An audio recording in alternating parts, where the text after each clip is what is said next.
Alors, par quoi commencer? C'était dur, hein. Genre ultra dur. Bonjour à tous, on se retrouve aujourd'hui pour faire un petit clap de fin, on va appeler ça comme ça avec ce décor. C'est une vidéo où je vais vous montrer l'envers du décor, comment est-ce que j'ai commencé sur YouTube, avec quel matos, combien d'argent j'ai investi. Vous montrer aussi dans quelles conditions un petit peu déplorables j'ai essayé de faire grimper cette chaîne. Je vais aussi me plaindre, je pense, une minute ou deux. En tout cas, ce qui est sûr, c'est que je suis très content de me casser d'ici.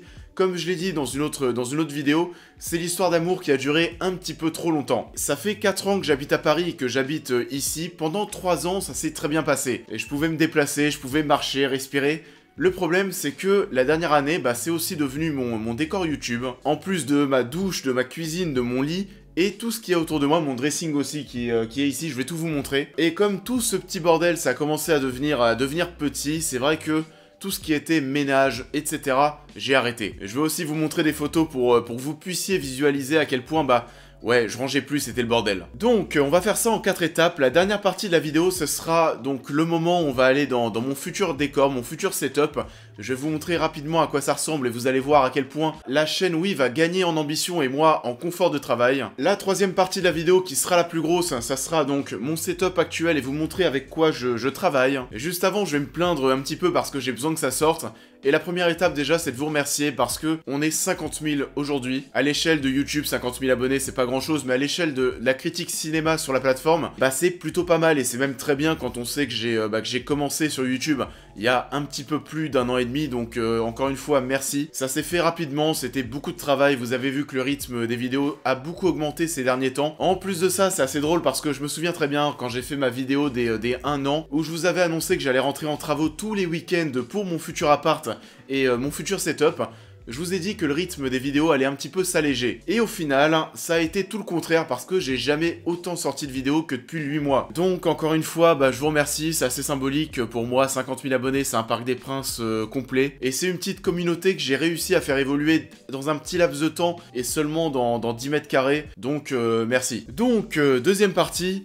J'ai jamais autant bossé qu'en 2019. Quand je vous ai dit en mars dernier que le rythme des vidéos allait s'alléger parce que j'allais perdre mes week-ends, parce que les week-ends j'allais être en travaux pour mon futur décor, je le pensais vraiment et puis d'un coup, je crois que c'était 2 jours après la diffusion, où je me suis dit vraiment que voilà, il fallait pas que je me laisse abattre. C'est pas parce que je travaillais toute la semaine et qu'en plus de ça, j'avais les travaux que la chaîne devait s'arrêter en quelque sorte. Et au final, c'est vrai que j'ai passé 8 mois un petit peu compliqués à sortir encore plus de vidéos qu'avant, à sortir encore plus de critiques, à vous parler d'un maximum de choses, même si oui, au final, c'est mes nuits qui ont pris, j'ai très peu dormi. J'étais KO et ça s'est peut-être fait ressentir dans les vidéos, ça c'est à vous de me le dire en commentaire si vous l'avez senti. Il y a des critiques que je tournais le dimanche soir après une semaine de taf et un week-end de travaux, va te lancer dans un tournage un dimanche soir, sérieux, flemme. Je sentais personnellement que j'étais pas assez dynamique, pas assez vivant.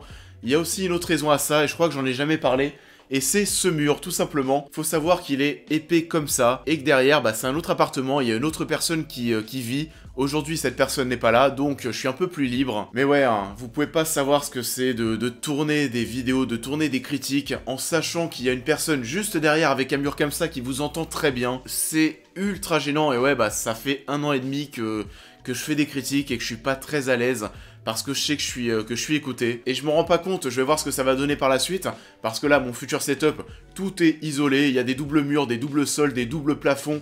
Tout est isolé, personne ne m'entendra, je serai libre. Et donc oui, je verrai ce que ça donne, mais le fait d'être un petit peu gêné par ce point, je pense que ça avait une incidence directe sur les vidéos. Et surtout, je sais que ça en gêne beaucoup, mais le nombre de cuts qu'il y avait dans mes critiques, que les phrases soient trop courtes, c'est aussi un style que j'aime bien, mais parfois c'est vrai qu'il y en avait un petit peu trop. Donc on va voir ce que ça va donner à l'avenir, mais en tout cas, de travailler dans un espace isolé, je pense que ça va me permettre d'être plus à l'aise, de pouvoir parler plus longuement, de faire des phrases plus longues, qu'il y ait moins de cuts, et peut-être pour vous, que ça soit plus agréable. Je sais pas, on verra. En tout cas, le fait de retrouver mes week-ends et d'en avoir... Oh, il y a une lumière qui vient de s'éteindre. Et c'est vraiment la merde, vivement que je me casse d'ici. Je pense que l'image est toujours bonne, ouais, ça va. Le fait d'en avoir fini avec mes travaux le week-end, ça va me permettre de pouvoir retrouver un meilleur équilibre, de pouvoir déjà aussi réécrire des grosses vidéos, parce que je vais récupérer du temps. Pour ceux qui ne s'en rendent pas compte, ces derniers mois, mon travail, 40 heures la semaine, les travaux le week-end, YouTube le soir, voire la nuit, tout ça faisait que je travaillais chaque semaine 80, 90, 100 heures.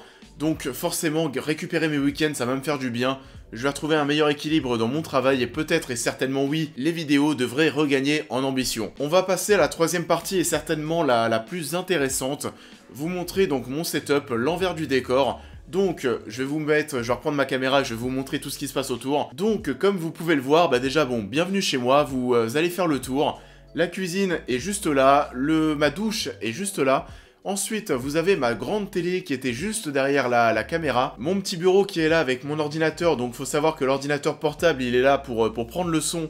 L'autre écran, généralement, c'est là où je mettais mes notes. Mes notes sont là juste en face de moi. Et juste derrière le bureau, ce que vous pouvez voir et ce qui est devenu un petit peu inaccessible, c'était mon dressing. Ce qui fait qu'au niveau de mes fringues, là, j'ai retiré mes fringues et je les ai amenées à mon futur appart. Il y a des fringues, des chaussures que j'avais depuis 1 an, que je n'ai jamais même vues, donc même jamais portées. La situation, voilà, devenait un petit peu grave. Et je pense que c'était la meilleure configuration que je pouvais trouver, même si à l'image, ça fait quand même, voilà, le petit connard au bout de son lit qui parle de cinéma avec une bande à LED orange derrière. En parlant de cette bande à LED, je vous montre comment est-ce qu'elle est attachée. Donc, elle part d'en bas, elle fait tout le tour du gros écran, elle est attachée avec du scotch absolument dégueulasse. Puis ensuite, elle va un petit peu pendre ici, passer derrière le rideau. Et de l'autre côté, c'est pareil, elle est accrochée avec du scotch. C'est absolument dégueulasse, mais à l'image, ça se voyait pas. J'ai commencé à monter et à travailler sur un tout petit PC comme ça, donc c'est un petit Asus. Je vous mettrai les références de tout ce que je vous montre dans la description, je les ai plus toutes en tête. Donc j'ai commencé avec ce PC, j'avais directement acheté cet écran. Le micro aussi d'ailleurs, alors on va faire dans l'ordre. Le micro à la base, je sais pas si vous vous en souvenez aussi, mais il était sur pied, il était posé sur la table. Donc raccordé à mon PC, donc via un câble USB. Pourquoi est-ce qu'ensuite je suis passé sur un bras ? Parce que le fait d'avoir le micro sur le bureau, à chaque fois ce qui se passait en fin de tournage, je devais le débrancher et je le posais par terre. D'ailleurs ça aussi je voulais pas montrer, mais le fait de le mettre par terre et de mettre mes fringues aussi, est-ce que vu que mes fringues j'y avais plus accès, mes fringues finissaient par terre sous la caméra. Et donc j'en arrivais à des états d'énormes porcheries où je faisais en plus même plus la poussière et ça donnait ça. Comme je vous le disais donc, le fait de prendre le micro et de le mettre par terre au bout d'un moment c'était chiant, c'était encombrant. Avec le bras, dès que j'ai fini un tournage, clac, c'est fini. Et là je peux aller sur mes écrans et monter, le micro peut rester au-dessus de moi, je m'en fous. Donc oui, c'est un petit 14 pouces qui était pas ultra puissant, qui a bien fonctionné pendant quelques mois et je sais pas ce qui s'est passé ensuite. Je suis parti à Rome et à Venise au mois de mai 2018, donc c'était seulement 2 mois après mon lancement sur YouTube. Et à ce moment-là, Adobe Premiere, qui est le logiciel avec lequel je monte, commençait à grave ramer et donc en fait j'avais plus le retour de ce que j'étais en train de monter. Donc je montais un petit peu à l'aveugle, c'était très fastidieux. Et la première critique que j'ai faite dans ces conditions, c'était celle de Deadpool 2. Et je pense qu'aujourd'hui, c'est la seule vidéo que j'ai mise sur YouTube où il y a des problèmes de montage. Il y a des images qui pop à certains moments où elles devraient pas. Ça m'a pas empêché de continuer de monter avec ce matos, avant de passer au mois de novembre ou décembre 2018 avec un nouvel ordinateur. Donc là, là je suis parti sur un gros MSI. Et là, c'est sûr qu'en termes de puissance, c'est un autre délire. Et donc, je me sens beaucoup mieux en tout cas par rapport à ça. Je passerai peut-être à l'avenir sur une tour. En tout cas, cet ordinateur, c'est celui que je vais garder encore pour les mois à venir. L'ordinateur, l'écran, le micro. Donc le micro, c'est celui que tout le monde a quasiment. Donc le Rode NT USB, je crois que c'est ça, ouais. J'ai aussi acheté un filtre anti-pop. Je pense que vous savez à quoi ça sert et comment ça fonctionne. Pour retirer tous les petits bruits de bouche qui vont être un petit peu désagréables à l'oreille. Ma caméra avec laquelle je suis en train de tourner, c'est celle-ci, j'ai la référence. Donc c'est un Bridge, un Lumix FZ2000. C'est la caméra avec laquelle je tourne encore aujourd'hui, avec laquelle j'ai commencé. Elle m'a coûté environ donc 1000 €. La plupart des appareils photo pour faire de la vidéo, vous allez pouvoir enregistrer pendant 30 minutes, puis ensuite ça va se couper, et il va falloir relancer derrière une autre séquence de 30 minutes. Là, le FZ2000, c'est une caméra qui va te permettre, en fait c'est simple, mais d'enregistrer au niveau de la vidéo jusqu'à que la batterie soit épuisée. Environ 2 heures d'autonomie. Il faut savoir aussi que les critiques, même si les vidéos parfois durent une dizaine de minutes, les critiques, les tournages peuvent parfois durer jusqu'à plus d'1 heure. Autant vous dire qu'un appareil vidéo qui permettait simplement d'enregistrer 30 minutes et ensuite il fallait se lever, aller rallumer la caméra, enfin la rallumer, la relancer l'enregistrement audio, etc. Ça m'aurait fait chier, donc là je lance la caméra, je tourne et tout se passe bien. Au niveau de la lumière donc qui est posée là-bas, qui est déjà descendue dans mon futur setup, donc je vais vous ressortir une image, une vidéo d'archive. Comme vous pouvez le voir, c'est du matériel vraiment professionnel. Il faut savoir que cette lampe, je l'ai achetée 600 € quand même quand je me suis lancé, et 600 € sans le pied, ce qui fait qu'elle était posée en mode n'importe quoi sur mon évier. Et vous le comprenez là aussi, mais entre le bordel qu'il y avait sous ma caméra, le mur qui est comme ça, le bureau qui me colle, la lumière qui est sur l'évier où j'ai même plus accès à mon évier, ah putain, je me sentais oppressé. Et c'est vrai par contre que c'était une petite folie parce que j'ai mis pas mal d'argent là-dedans. Vous pouvez commencer sur YouTube, je vous conseille pas forcément de commencer avec une lumière qui coûte 600 €. Là, pour ce tournage, j'utilise, même si vous voyez que c'est un petit peu capricieux, j'utilise 2 petites lumières comme ça que vous pouvez retrouver sur Amazon, qui vont coûter 50-60 € et ça fait le taf aussi. J'ai donc travaillé essentiellement avec tout ça, ouais, je pense qu'il y a rien de plus. J'ai aussi d'autres micros que vous avez vu certainement dans ma vidéo Red Dead GTA. Un Zoom H1 qui est transportable et qui vous permet de pouvoir tourner des vidéos et des interviews en extérieur. Un micro cravate Rode aussi que j'ai jamais utilisé. Et tout ça, c'est des choses que j'ai acheté en février-mars 2018 pour me lancer. Et ça m'a coûté à l'époque 3300 € environ. Et tout ça, cette vidéo, cette présentation de mon setup, de mon matos, ça va peut-être servir à certains d'entre vous qui ont aussi envie de se lancer sur YouTube. Vous avez peut-être pas besoin d'acheter autant de matériel. Si vous voulez faire du facecam, ça c'est sûr, il vous faut une bonne lumière, un bon appareil photo. Si vous voulez faire seulement de la voix off, un micro ça suffit. Mais en tout cas, ce qui est sûr, c'est que si vous avez envie de vous lancer sur YouTube, aujourd'hui, c'est pas comme il y a 10 ans. Si vous avez envie de vous lancer sur la plateforme, il faut mettre de l'argent. Et vous l'avez compris, c'est ce que j'ai fait, c'est peut-être aussi en partie, ça explique aussi le pourquoi du comment. Aujourd'hui, on est 50 000, il n'y a pas que ma petite personne. Il y a aussi parce que c'était présentable au niveau de la qualité sonore et vidéo. Au niveau du décor, c'était pas trop ça, mais ça fait le taf. Et ça, on est donc fini avec cet endroit. Donc là, je sais que c'est les derniers instants où je tourne vraiment ici. C'est un appartement que je vais jamais oublier parce que c'est mes premiers mois, mes premières années à Paris et aussi mon lancement sur YouTube. À la base, comme je le disais dans ma dernière vidéo, YouTube, ça devait être un petit passe-temps que j'allais avoir aussi à côté pour éviter peut-être de m'ennuyer le week-end. Oui, j'aime bien travailler le week-end. J'ai besoin de travailler, j'ai besoin de me sentir challengé, d'avoir des objectifs. Et le fait de m'être lancé sur YouTube pour parler de choses que j'aime, pour parler de films, où je pouvais potentiellement y trouver mon intérêt, parler de choses qui me passionnent.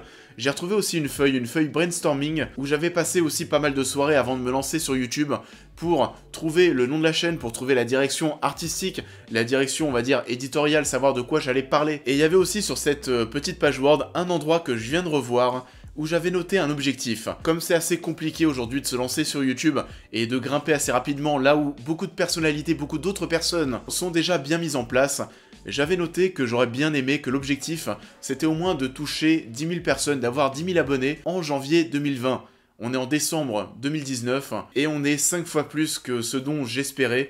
Donc, encore une fois, comme je vous le disais en début de vidéo, merci. Et ça aussi, je peux le dire aujourd'hui, mais comme vous l'avez compris à la base, YouTube, ça devait être un petit passe-temps. Aujourd'hui, c'est vraiment devenu mon deuxième métier. Je pense en toute logique avec tout ça que ma durée de vie sur la plateforme a peut-être augmenté. Et peut-être que mon travail ici pendant plus d'une année, 1 an et demi pour être précis, peut-être bien que c'était seulement le lancement de mon aventure sur YouTube.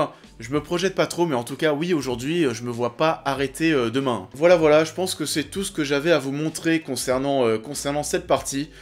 Donc c'est fini et je pense que vous l'attendez aussi, mais on va passer à mon futur espace de travail. Je vais vous montrer ça rapidement. Le but c'est pas de faire une deuxième vidéo setup parce que mon matos qui est ici va déménager simplement dans mon nouvel appart, mais au moins visuellement vous allez voir que c'est un autre délire. On y va.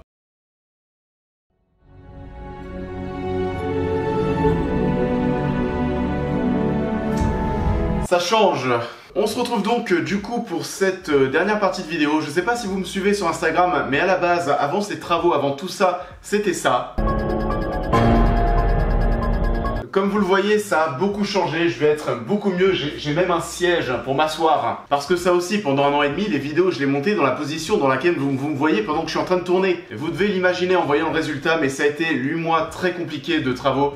Je voudrais remercier du coup mes parents avec qui on a fait tout ça principalement. Certains de mes potes qui sont aussi venus un ou plusieurs week-ends. Le plafond, c'est grâce à eux. Toute l'électricité en gros passe au-dessus. Et donc voilà, les prochaines vidéos vont être tournées et montées dans cet espace. Le reste de l'appart, vous le verrez peut-être dans d'autres vidéos si jamais j'ai besoin de faire du tournage, de la mise en scène.